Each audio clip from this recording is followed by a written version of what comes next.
আমাদের বাড়ির ঢোকার রাস্তা। এই হচ্ছে গেট।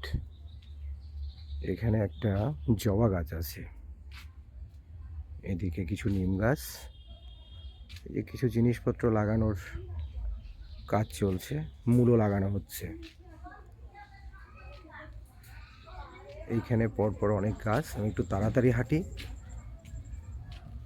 কাকরোল গাছ, কাকরোলের ফুল, কাকরোল এবার প্রচুর হয়েছে। এই যে এখানে এখনো কাকরোল আছে কিছু।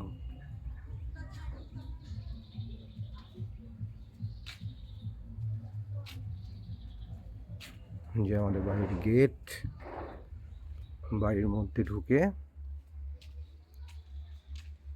এই হচ্ছে সব জবা ফুলের বাগান, অনেক রকম জবা গাছ। এইখানেও জবা, এদিকেও আছে কাঁঠাল গাছ। এই যে বাড়ি, একদম বন বাংলো, পিছনে অনেক গাছ, এদিকেও অনেক গাছ আছে।